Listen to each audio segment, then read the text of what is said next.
केवल चार धाम नहीं, बल्कि सनातन धर्म के अंगिनात रहस्यों और दिव्य चमत्कारों का केंद्र है। बहुत सारे रहस्यमयी प्रश्न जो आज भी अनसुलझे हैं। सवाल सिर्फ यह नहीं कि अपने यहाँ की यात्रा की है कि नहीं, असली रहस्य तो यहाँ के छुपे हुए रहस्यमय घटनाओं में है, जिसका आज भी वैज्ञानिक प्रमाण नहीं है। जैसे मंदिर के दरवाजे बंद होने के बाद कौन दीपक जलाए रखता है? क्या कोई अदृश्य शक्ति है या स्वयं भगवान विष्णु की कोई दिव्य लीला है जो दीपक को जलाए रखती है? क्यों मंदिर के पास पेड़ नहीं होते? इतना ही नहीं, हिंदू धर्म में शंख बजाने का बहुत बड़ा महत्व है। बद्रीनाथ मंदिर में कभी भी पूजा के दौरान शंख नहीं बजते। क्या भगवान विष्णु आज भी ध्यान में हैं? आखिर क्यों? क्या इसके पीछे कोई कारण है या कोई रहस्य छुपा है? सर्दियों में पूजा कहाँ होती है? यहाँ दिव्य मूर्ति जैसे आदि शंकराचार्य ने नारद कुंड से प्राप्त किया था। आखिर उन्हें कैसे पता चला कि यहाँ भगवान बद्रीनाथ की मूर्ति है? यहाँ के पुजारी हमेशा केरल के लंबोदरी ब्रह्माणी होते हैं। इसके पीछे भी एक अद्भुत कारण है। क्या सच है बद्रीनाथ का दूसरा बैकुंठ कहा जाता है? आखिर इस स्थान में ऐसा क्या है जो भगवान विष्णु का पवित्र धाम बताया जाता है? देवभूमि के इस अलौकिक सफर पर चलने के लिए तैयार हो जाइए। आपको यह आस्था की नई शिखर पर ले जाएगी। आज हम जानेंगे बद्रीनाथ धाम से जुड़ी कहानी, रहस्य, प्रश्न और उसका महत्व जो आपको रोमांचित कर देगा। वीडियो को अंत तक जरूर देखिए। बद्रीनाथ मंदिर उत्तराखंड के चमोली जिले में स्थित है, जिसे चार धामों और हिमालय के पंचबद्री में सबसे पवित्र माना जाता है। शिव पुराण कथा के अनुसार भगवान विष्णु तप और साधना के लिए उपयुक्त स्थान की तलाश में थे और उन्हें बद्रीनाथ धाम अच्छा लगा। भगवान विष्णु ने शिव और पार्वती के निवास स्थान बद्रीनाथ में बाल रूप धारण करके प्रवेश किया और जोर जोर से रोने लगे। पार्वती के भीतर मातृत्व जाग उठा और वे जाकर उस बच्चे को उठाना चाहती थी। शिव ने पार्वती को रोकते हुए कहा, इस बच्चे को मत छूना, ये बच्चा है ही नहीं। पार्वती ने कहा, आप कुछ भी कहें, मुझे कोई फर्क नहीं पड़ता। यह कहकर वे बच्चे को घर के अंदर ले गईं। बच्चा पार्वती की गोद में आराम से था और शिव की तरफ बहुत ही खुश होकर देख रहा था और अंदर से दरवाजा बंद कर लिया। और तब से यहाँ पर भगवान विष्णु की पूजा होती है, जो नारायण रूप में ध्यान मग्न मुद्रा में विराजमान है। तब से बद्रीनाथ धाम भगवान विष्णु का निवास स्थान बन गया और इसे धरती का बैकुंठ माना जाने लगा। इससे शिव और पार्वती को वहां से जाना पड़ा और भगवान शिव ने ज्योतिर्लिंग के रूप में केदारनाथ में वास किया।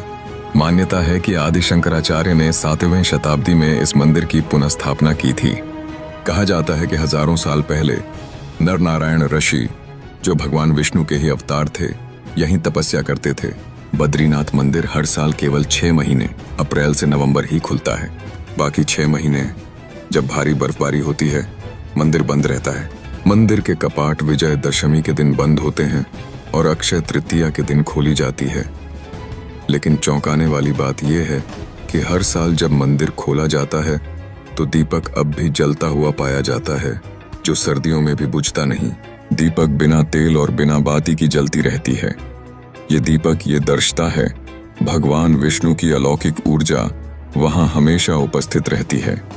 इस ज्योति के दर्शन मात्रा से ही श्रद्धालुओं की मोक्ष की प्राप्ति होती है। मुख्य मूर्ति शालग्राम शिला से बनी है, जो स्वयं गंडकी नदी नेपाल से लाई गई थी।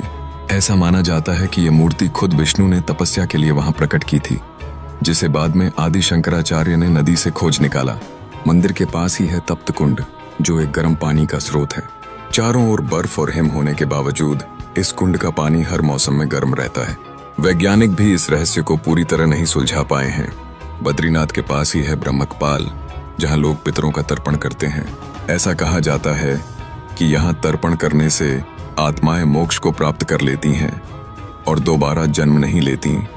पूरा क्षेत्र बर्फ से ढका रहता है, पर वहां के आसपास कोई भी पेड़ नहीं होता, सिवाय उस एक बद्री वृक्ष की कथा के, जो लक्ष्मी जी बनी थीं।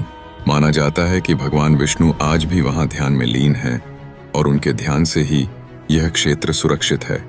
शंख नहीं बजाने के पीछे कई धार्मिक मान्यताएं भी हैं। यह कहानी भी प्रचलित है कि एक बार मां लक्ष्मी बद्रीनाथ में बने हुए तुलसी भवन में ध्यान मग्न थीं।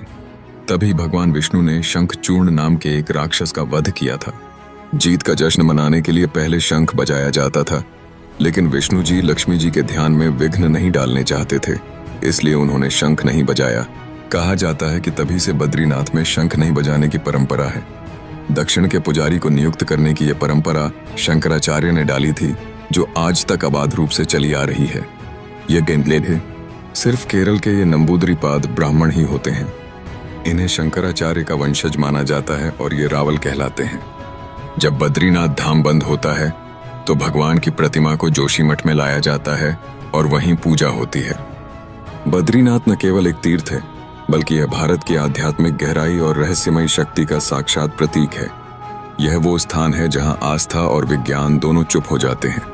अगर हाँ, तो हमें कमेंट में अपनी यात्रा का अनुभव जरूर बताएं। क्या आप कभी बद्रीनाथ गए हैं? और अगर नहीं गए तो इस वीडियो को देखकर वहां जाने की प्रेरणा जरूर मिलेगी। अगर आप भारतीय संस्कृति, तीर्थ और रहस्यों में रुचि रखते हैं तो वीडियो को लाइक, शेयर और सब्सक्राइब जरूर करें।